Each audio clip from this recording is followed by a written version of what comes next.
hearty welcome to our respected chief guests, Guruji, distinguished guests, teachers, parents and dear students. ಶಿಕ್ಷಣ ನಮ್ಮ ಪ್ರತಿಯೊಬ್ಬರ ಜವಾಬ್ದಾರಿ. ಈಗ ನಾವು BMSPU ಕಾಲೇಜ್ ಫಾರ್ಮನ್ಸ್ನ ವಿದ್ಯಾರ್ಥಿನಿ. ಸಂಸ್ಥಾನ ಸೋಲೂರು ಮಠದ ಮಠಾಧೀಶರಾದಂಥ ಶ್ರೀ ಶ್ರೀ ಶ್ರೀ ವಿಖ್ಯಾತಾನಂದ ಸ್ವಾಮೀಜಿಯವರು ಆಗಮಿಸಿದ್ದಾರೆ. ಅವ್ರಿಗೂ ಕೂಡ ನಾವು ಈ ಸಮಾರಂಭದಲ್ಲಿ ಸ್ವಾಗತವನ್ನು ಬಯಸೋಣ. ಅದೇ ರೀತಿಯಾಗಿ ಗುರುವಣ ಫೌಂಡೇಶನ್ ಸಂಸ್ಥಾಪಕರಾದಂಥ ಸ್ವಾಮೀಜಿಯವರು ಆಗಮಿಸಿದ್ದಾರೆ. ಅವ್ರಿಗೂ ಕೂಡ ಶ್ರೀನಿವಾಸ ದರ್ಶಿನಿ ಉಡುಪಿ ಹೋಟೆಲ್ ರಮೇಶ್ ಅವರು ಆಗಮಿಸಿದ್ದಾರೆ. ಅವರನ್ನು ಸ್ಟೇಜ್ಗೆ ಕರೆಯೋಣ, ಸ್ವಾಗತ ಬಯಸೋಣ.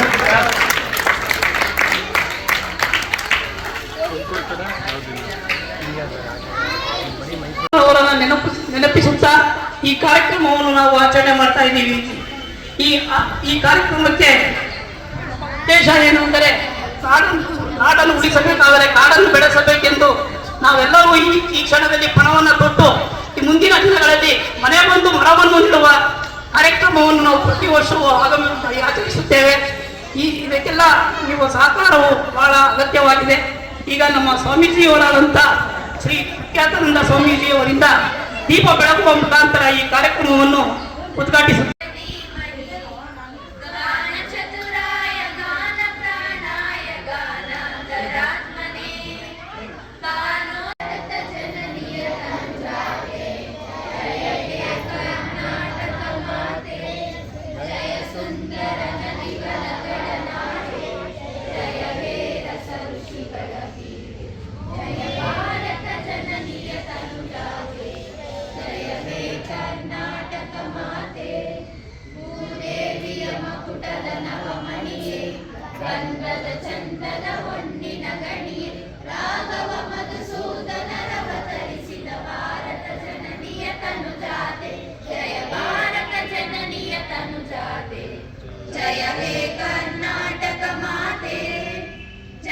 Others.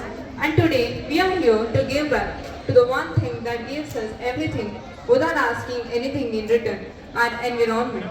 Every year, World Environment Day is celebrated on 5th of June across the globe. It was established by the United Nations in 1972 during the Stockholm Conference on Human Environment.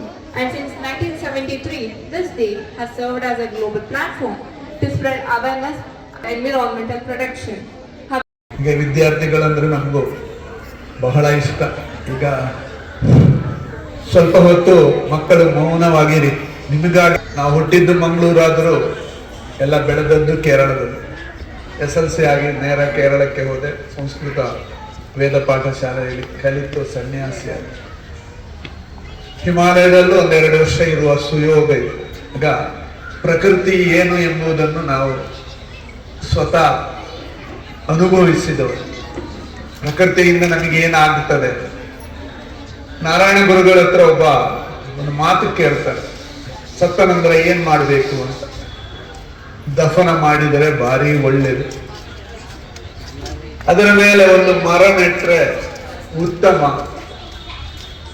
ಅದರಲ್ಲೂ ಕಹಿಬೇವಿನ ಮರ ನೆಟ್ರೆ ಅತ್ಯುತ್ತಮ ಅಂತ. ಆದರೆ ಈಗಿನ ವಿಜ್ಞಾನಿಗಳು ಎಲ್ಲಾ ಕಡೆ ಕಹಿಬೇವಿನ ಮರ ಇದ್ರೆ ಹಲವು ರೋಗಗಳಿಂದ ನಾವು ಮುಕ್ತರಾಗಬಹುದು ಅಂತ ಈಗಿನ ವಿಜ್ಞಾನಿಗಳ ಅಭಿಪ್ರಾಯ. ಹಾಗಾದ್ರೆ 100 ವರ್ಷದ ಹಿಂದೆ ಒಬ್ಬ ಋಷಿ ಸತ್ತವ ಏನು ಸಂಸ್ಕಾರ ಮಾಡ್ತೇವೆ ಅದರ ಮೇಲೆ ಕವಿಬೇವಿನ ಮರನಡಿ ಅಂತ ಹೇಳಿದ್ರ ಅರ್ಥ ನಿಮಗೆ ಅರ್ಥ. ಯಾಕಂದ್ರೆ ಈ ಪ್ರಕೃತಿ ನಮ್ಮ ನೋಡಿ, ಭೂಮಿ 23.5 ಡಿಗ್ರಿ ವಾಲಿದೆ ಅಂತ. ಅದು 23 ಆದರೂ ಆಗೋದಿಲ್ಲ, 24 ಆದರೂ ಏನೇನೋ ಆಗ್ತಾ ಇತ್ತು. ಆ ಬಗ್ಗೆ ನಾನು ವರ್ಣನೆಗೆ ಹೋಗುವುದಿಲ್ಲ. ಆದರೆ ಅದು ಯಾಕೆ ನಿಂತುಕೊಂಡಿದೆ ಅಂತ ಹೇಳಿದ್ರೆ ಅದು ಪ್ರಕೃತಿಯ ವೈಶಿಷ್ಟ್ಯ.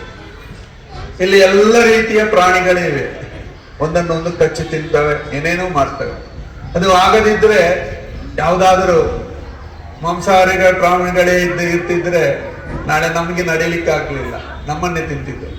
ಅದೇ ರೀತಿ ಸಸ್ಯಾಹಾರಿ ಪ್ರಾಣಿಗಳೇ ಇರ್ತಿದ್ರೆ ಈ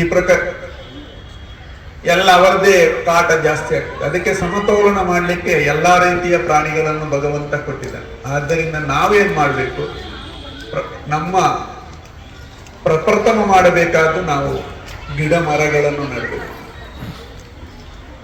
ನಾನು ಕಾರ್ಕಳದ ಒಂದು ಕುಗ್ರಾಮದಲ್ಲಿ ಒಂದು ಅನಾಥಾಶ್ರಮ ಸ್ಕೂಲನ್ನು ನಡೆಸ್ತಾ ಇದ್ದೆ, ಈಗಲೂ ಉಂಟು. ಅಲ್ಲಿ ನೋಡಿ ನನ್ನನ್ನು ಇಲ್ಲಿ ಬೆಂಗಳೂರಿಗೆ ಕರ್ಕೊಂಡು ಬಂದು ಪೀಠಾಧಿಪತಿ ಮಾಡಿ. ನನ್ನಲ್ಲಿ ಗಿಡ ಮರಗಳಿಗೆ ಹೆಚ್ಚಿನ ಪ್ರಾಶಸ್ತ್ಯ ನೋಡಿ. ನಮಗೆ ಯಾರಾದರೂ ಹೊಡೆದ್ರು ಬೈದ್ರು ನಾವೇನು ರ್ಯಾಶ್ ಆಗೋದಿಲ್ಲ. ಆದರೆ ಆಶ್ರಮದ ಒಂದು ಗಿಡವನ್ನು ಕಡಿದ್ರೆ ನಾನು ವೈಲೆಂಟ್ ಆಗ್ತೇನೆ. ಯಾಕೆ? ಅದು ಪ್ರಕೃತಿಯ ಶಕ್ತಿ ಅಂತ. ನಾನು ಯಾವತ್ತೂ ಗಿಡ ಮರಗಳನ್ನು ಕಡಿಲಿಕ್ಕೆ ಬಿಡುವುದೇ ಇಲ್ಲ. ಯಾಕೆ?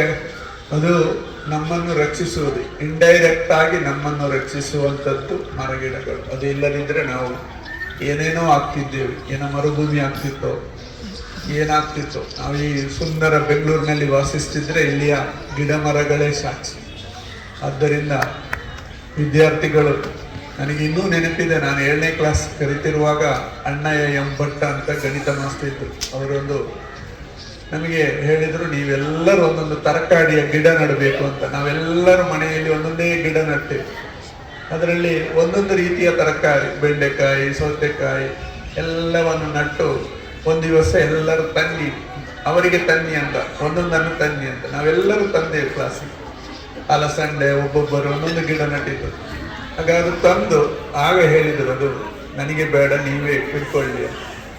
ಆಗ ನನಗೆ ಆವಾಗ ಅದರ ಪ್ರಾಮುಖ್ಯತೆ ಅರ್ಥ ಆಗಿದೆ. ನಮ್ಮಲ್ಲಿ ಬಾಲ್ಯದಿಂದಲೇ ನಿಮ್ಮ ಮನೆಯಲ್ಲಿ ಜಾಗ ಇಲ್ಲದಿದ್ದರೆ ಚಟ್ಟಿಯಲ್ಲಿ ಹೂವಿನ ಗಿಡ ನೆಡಿ, ಅದರಲ್ಲೇ ಬೆಳಗ್ಗೆ ಎದ್ದು ಅದನ್ನು ನೋಡಿ. ಮಗುವಿಗೆ ತಾಯಿ ಕಾಣುವುದಿಲ್ಲ, ತಾಯಿಗೆ ಮಗು ಕಾಣುವುದಿಲ್ಲ. ಇದೊಂದು ವಿಚಿತ್ರವಾದ ಪ್ರಕ್ರಿಯೆ ನಮ್ಮ ಪ್ರಕೃತಿಯಲ್ಲಿ. ಇದೇ ರೀತಿ ಪ್ರಕೃತಿಯಿಂದ ನಮ್ಗೆ ಏನು ಸಿಗ್ತಾ ಉಂಟು, ಗಾಳಿ ಇರ್ಬೋದು, ನೀರಿರ್ಬೋದು, ಯಾವುದೇ ಇದಿರ್ಬೋದು, ನಮಗೆ ಅದು ಕಾಣ್ತಾ, ಅದನ್ನು ಸೇವಿಸ್ತಾ ಇದ್ದೀವಿ. ಬಟ್ ಈಗ ಏನಾಗಿದೆ ಅಂತ ಹೇಳಿದ್ರೆ ಎಲ್ಲವೂ ಪೊಲ್ಯೂಷನ್ ಆಗ್ತಾ ಉಂಟು, ಎಲ್ಲವೂ ಕಲುಷಿತವಾಗ್ತಾ ಉಂಟು. ರಕ್ಷಿಸುವಂತಹ ಮತ್ತು ಪ್ರಕೃತಿಯನ್ನು ರಕ್ಷಿಸುವಂತಹ ಜವಾಬ್ದಾರಿ ಎಲ್ಲರಿಗೂ ಆಗಿರಬೇಕು ಅಂತ ಮೊದಲನೆಯ ಮಾತು.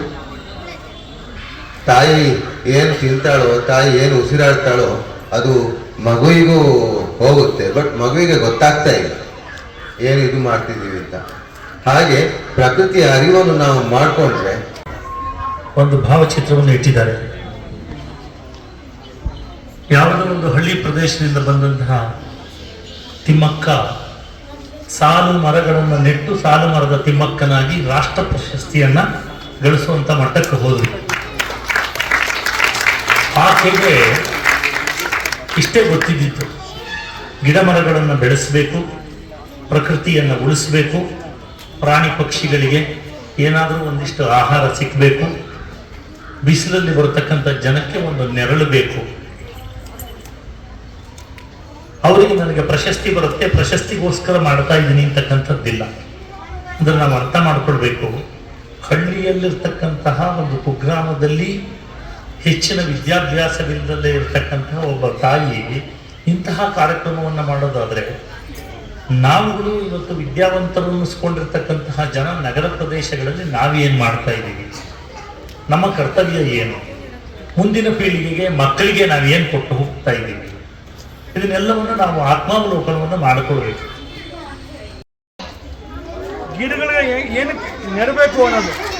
ನಾನು ರಾಜ್ಯದಲ್ಲಿ ಕರ್ನಾಟಕ ರಾಜ್ಯ ಜೈವಿಕ ಇಂಧನ ಅಭಿವೃದ್ಧಿ ಅಧ್ಯಕ್ಷ ಕೂಡ ಇದ್ದೆ. ಮೊದಲು ನಾನು ಫಾರೆಸ್ಟ್ ಅಧ್ಯಕ್ಷ ಕೂಡ ಇದ್ದೆ. ಎಷ್ಟೋ ಗಿಡಗಳು ನೆಟ್ಟಿದ್ದೀವಿ. ಇವತ್ತಿನ ಪರಿಸರ ಬಹಳ ಮುಖ್ಯ. ಇದರಿಂದ ಮಕ್ಕಳ ತಾವೊಂದೇನು ತಿಳ್ಕೋಬೇಕು ಅಂದರೆ, ಒಬ್ಬೊಬ್ಬರು ಒಂದೊಂದು ಗಿಡ ನೆಡಬೇಕು. ಇದು ನೀವು ಮುಂದಿನ ದಿನಗಳಲ್ಲಿ ಯೋಚನೆ ಮಾಡಬೇಕು. ನೀವೇ ಮುಂದಿನ ಪ್ರಜೆಗಳು. ಏನು ಮಕ್ಕಳಿದ್ದೀರ ನೀವು, ನಮ್ಮ ರಾಷ್ಟ್ರಕ್ಕೆ ಮುಂದಿನ ಪ್ರಜೆಗಳು ನೀವೇನೆ. ಇದನ್ನೆಲ್ಲ ಅರ್ಥಕೊಂಡು ಶೇಖರ್ ಅಂತವ್ರಿದ್ದಾರೆ, ರಾಮಚಂದ್ರ ಇದ್ದಾರೆ, ಕೃಷ್ಣ ಅಂತಿದ್ದಾರೆ, ಅವ್ರಿಗೆಲ್ಲ ಒಂದು ಮಾರ್ಗದರ್ಶನದಲ್ಲಿ ನೀವೆಲ್ಲ ನಡ್ಕೊಂಡು ಹೋಗಬೇಕು ಅಂತ ಈ ಸಂದರ್ಭದಲ್ಲಿ ಹೇಳ್ತಾ, ಹಾಗೂ